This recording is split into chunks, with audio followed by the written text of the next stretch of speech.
With the launch of Disney Plus, it makes sense that we would see new extensions of some of their beloved properties. The release of Toy Story 4 last year introduced new characters and reunited us with a few classic ones. This led Pixar to create special shorts centered on those characters that in past years would have probably debuted as Blu-ray and DVD bonus features. The scene stealer of Toy Story 4 was Forky, hilariously voiced by Tony Hale. The concept of a plastic utensil who finds himself turning sentient thanks to some arts and crafts and a young girl's love has a lot of potential, and the film takes full advantage of that. It's clear the folks at Pixar had quite the fondness for Forky, so Bob Peterson made a series of shorts titled Forky Asks A Question. The premise of these shorts is simple. Forky is curious about something and tries to learn it. We get episodes centered on Forky learning about money, time, love, cheese, and other topics. Well, sort of. Part of the humor of these shorts comes from how he goes into unusual tangents and loses track of what he was talking about. They also make excellent use of some of the other Toy Story characters, as we get fun appearances from the likes of Ham, Rex, and Trixie. While preschool toys, voiced by Carol Burnett, Mel Brooks, Carl Reiner, and Betty White, appeared briefly in Toy Story 4, they're given a lot more time to shine in the What is Love short. They're really funny, which is unsurprising as they are comedy legends, and that short in particular successfully pokes fun at the melodrama of soap operas. Curiously, they were not able to bring back Timothy Dalton to voice Mr. Pricklepants, but Robin Atkin Downes is able to fill his shoes quite nicely. My favorite short of the bunch is What is a Computer? We get some hilarious interplay between Forky and Trixie as she tries to teach him about computers, but as is the norm, he becomes distracted with something else. Her continuing frustration with his behavior results in some big laughs, and I won't spoil what Forky starts talking about. Tony Hale has such an understanding of what the character is about, and he fits so well with Bob Peterson's comedic sensibilities. I personally find Peterson to be one of the unsung heroes of Pixar, having worked on the scripts for a good number of their movies. He was originally the director of The Good Dinosaur, but was taken off, so this is the first time he's really been allowed to take charge of a project from start to finish.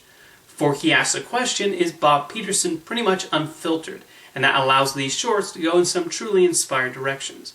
I do have one criticism to make, but it's not regarding the content of the shorts, but rather their presentation. Disney Plus has the series organized in a special collection, which is great. However, you cannot marathon them, and instead have to click on each short one by one rather than via a playlist, like several of the other shows on Disney Plus. And they're only about 4 to 5 minutes long, so if you have a child who wants to watch all the Forky Asks A Question shorts, you cannot just sit them down and press play in one go. I understand Disney views these as individual shorts, but it's still mildly inconvenient. Toy Story 4 marked the exciting return of Bo Peep, this time with a more fleshed out character and a more important role in the story. The short Lamp Life looks at what happened to her between the events of the second and fourth films. We got a little bit of an idea during Toy Story 4, but it's great to actually see what led to her ending up the antique shop and eventually the playground. Lamp Life was directed and written by Valerie Lapointe, who served as a story artist on Inside Out, Brave, and some of the Mater's Tall Tale shorts. She also got a writing credit on Toy Story 4, so she was very much involved in the development of that film and familiar with Bo Peep's journey and characterization. She does some really clever things with her direction here.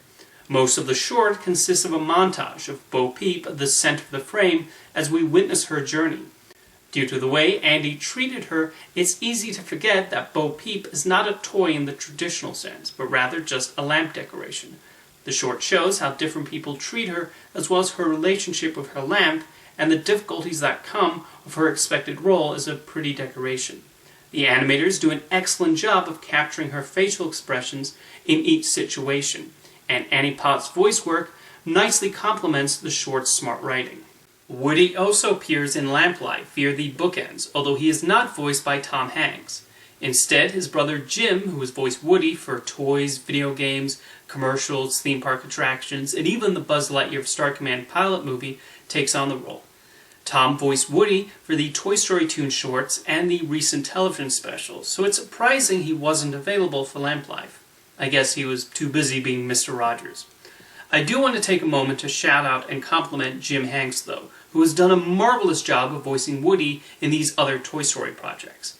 I remember hearing his voice in the Toy Story Activity Center and animated storybook CD-ROMs when I was younger, and not even realizing it was a different actor than the one in the movies. Overall, Lamp Life does a wonderful job of filling us in on Bo Peep's story and what she was up to while separated from Woody. It's a funny and touching short and also showcases what a talented filmmaker Valerie Lapointe is, and I hope she gets the chance to direct her own feature at Pixar one day. As I said at the start of this video, Forky Asks A Question and Lamp Life would have probably been DVD bonus features before the creation of Disney+, or played in front of other movies. However, Disney Plus is still a great home for them, and they're worth watching after you've already seen Toy Story 4.